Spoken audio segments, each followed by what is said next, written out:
أعوذ بالله السميع العليم من الشيطان الرجيم. بسم الله الرحمن الرحيم. الحمد لله رب العالمين، والصلاة والسلام على أشرف الأنبياء والمرسلين وعلى آله وصحبه أجمعين.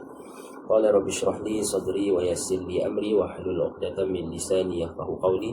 رب زدنا علما وارزقنا فهما واهدنا إلى صراطك المستقيم.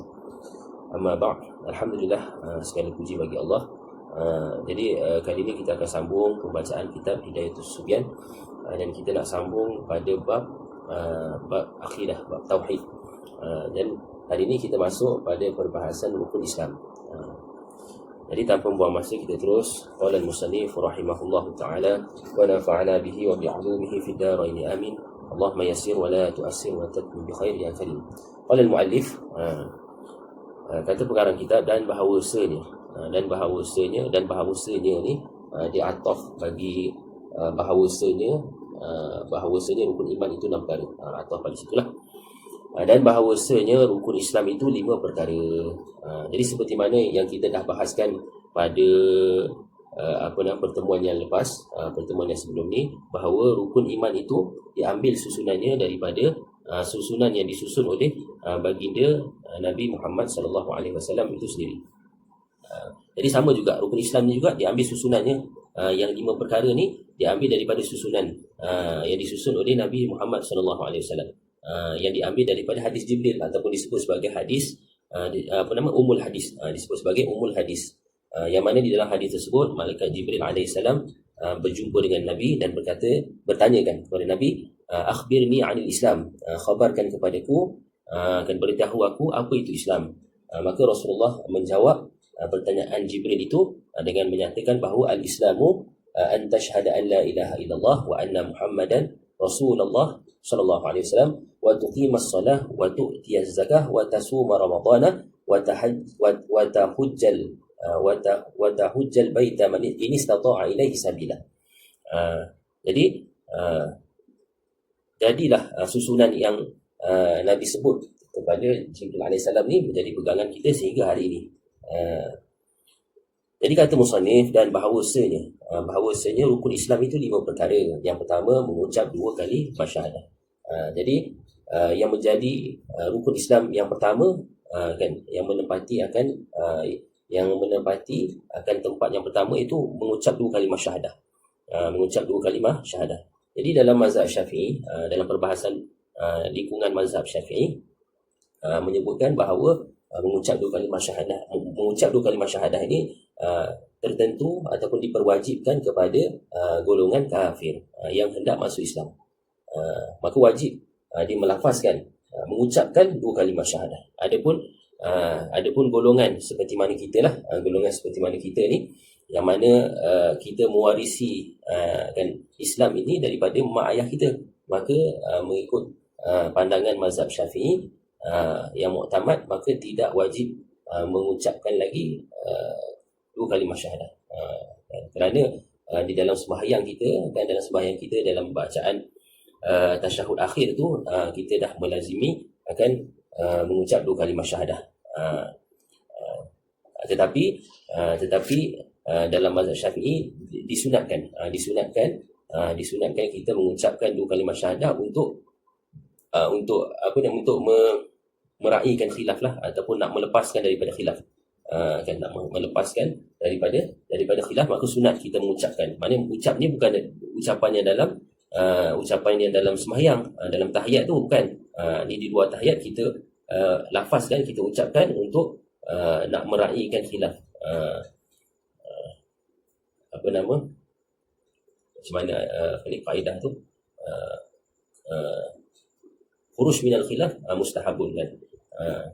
Dan keluar daripada khilaf ni sunatlah, kan. Jadi kita nak raihkan khilaf tu, kita ucapkan, sunat kita ucapkan 2 kalimah syahadah. Kerana ada mazhab yang lain yang memperwajibkan, walaupun dia tu Islam baka, Islam yang diwarisi daripada mak ayah, tapi wajib selepas daripada akil balik, wajib dia mengucapkan 2 kalimah syahadah. Itu ada pandangan dalam mazhab lain. Jadi kita dalam mazhab Syafi'i ni nak meraihkan mazhab lain tu, maka sunat untuk kita mengucap 2 kalimah syahadah selepas daripada balik.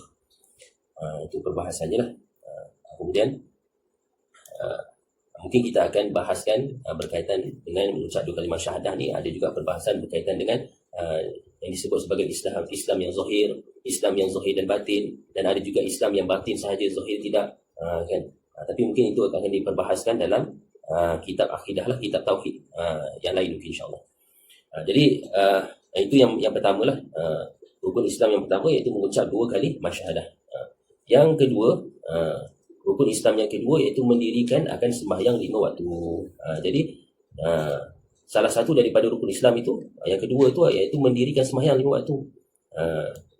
Jadi antara pandangan daripada guru-guru menyatakan bahawa apa maksud mendirikan akan sembahyang. Mendirikan akan sembahyang 5 waktu. Mendirikan tu setengah pandangan guru menyatakan bahawa mendirikan tu dengan makna apa? Dengan makna menyempurnakan syarat sah sembahyang dan menyempurnakan syarat rukun sembahyang. Syarat rukun sembahyang. Menyempurnakan syarat sah, menyempurnakan syarat rukun. Kan? Maka itu dipanggil mendirikan akan sembahyang. Adapun orang yang tak menghiraukan rukun sembahyang, tak menghiraukan syarat sah sembahyang, maka itu tidak dipanggil mendirikan sembahyang, walaupun dia sembahyang sekalipun. Tapi rukun sembahyangnya tak jaga, syarat sah sembahyang tak jaga, itu tak dipanggil mendirikan sembahyang. Jadi sembahyang pula mestilah didasari dengan ilmu. Tak boleh kita buat sembahyang ni berdasarkan ikut-ikutan, tanpa ilmu, tanpa ada guru, tanpa belajar dengan guru yang bersanad. Mesti kena belajar dengan guru yang bersanad, kan. Seperti mana disebutlah dalam hadis Nabi itu kan, sallu kama ra'aitumuni usalli. Sembahyanglah seperti mana kamu lihat aku sembahyang. Kan, jadi nak apply, nak laksanakan apa yang disuruh oleh Nabi itu mesti kena belajar dengan guru yang bersanad. Itu yang kedua, rukun Islam yang kedua iaitu mendirikan sembahyang 5 waktu. Dan sembahyang 5 waktu juga disebut sebagai tiang agama. Kan, kalau tadi tu mengucap dua kalimah syahadah tu, disebut sebagai dasarlah, akar, umbi bagi agama. Kan, adapun sembahyang ni pula tiang bagi agama.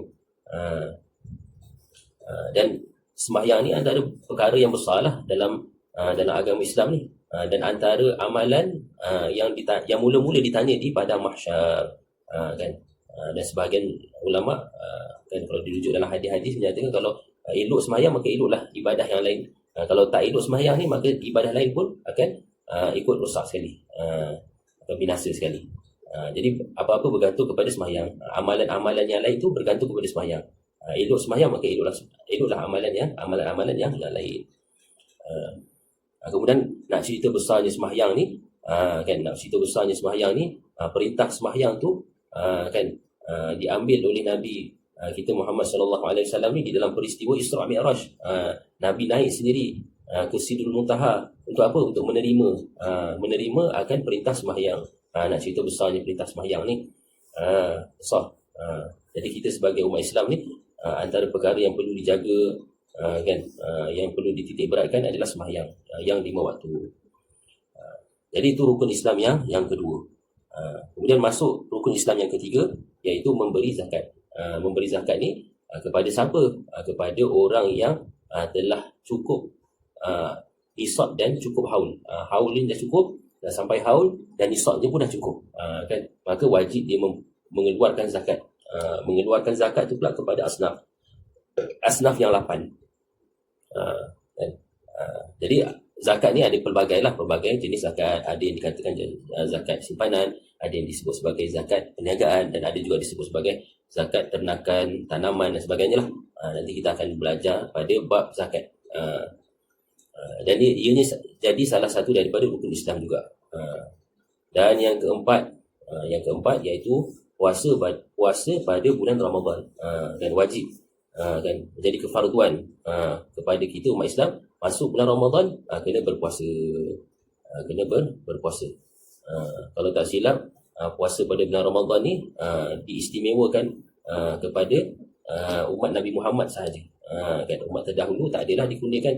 Kemudian diistimewakan bulan Ramadan yang mulia, kemudian diistimewakan lagi dengan malam Lailatul Qadar yang bersamaan dengan maknanya pahala beramal dalam malam Lailatul Qadar ni bersamaan dengan 1000 bulan.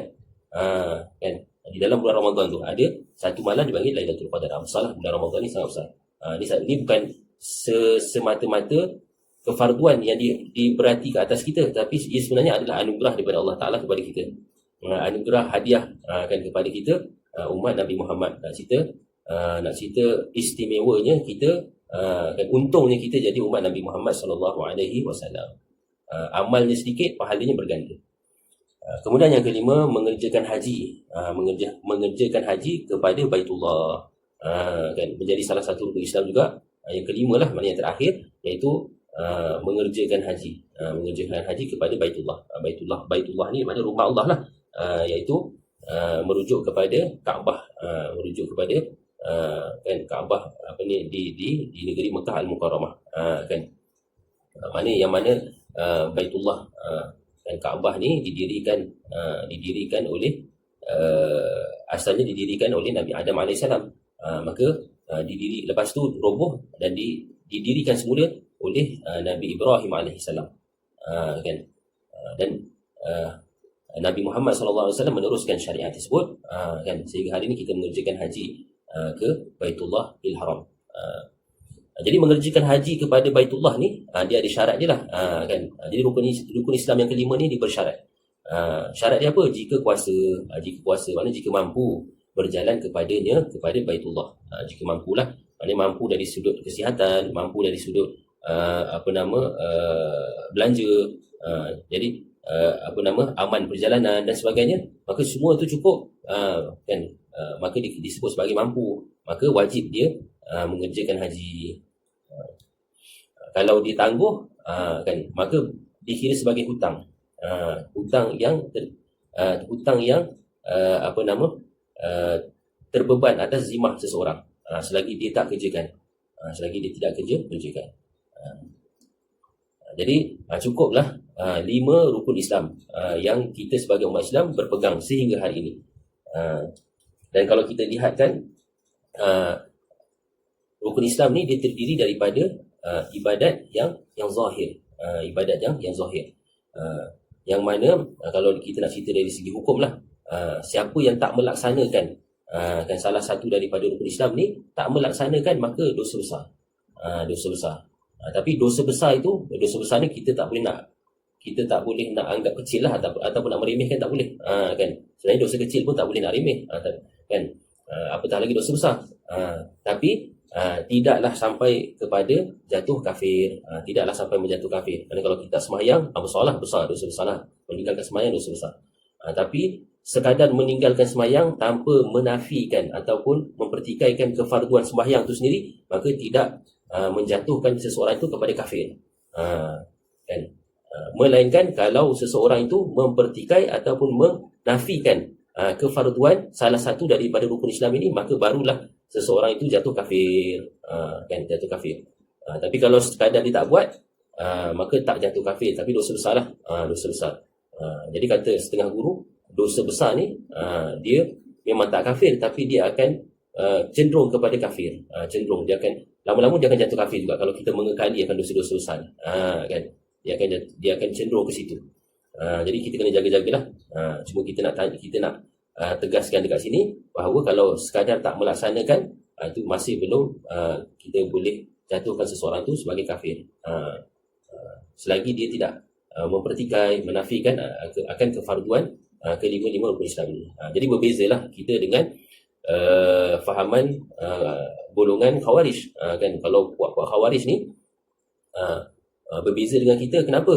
Kerana mereka beranggapan kalau tak laksana, walaupun tak nafikan, tak pertikai, sekadar dia tak laksana pun dah jatuh kafir. Itu syadid bagi golongan orang golongan Khawarij. Jadi kita terkeluarlah daripada fahaman tersebut. Kita tak terlibat dengan fahaman yang ekstrim, seperti fahaman Khawarij. Jadi kita ahli sunnah, sekadar tak buat, tidak menjatuhkan seorang tu kepada kufur, kan. Bahkan kalau dia nafikan ataupun pertikai, barulah boleh jatuh kafir. Nauzubillahi min zalik. Jadi cukup sekadar itu rukun Islam, perbahasan rukun Islam. Jadi kita akan sambung perbahasan berkaitan dengan hakikat makrifah pada pertemuan akan datang. Wabillahi taufiq wal hidayah. Assalamualaikum warahmatullahi wabarakatuh.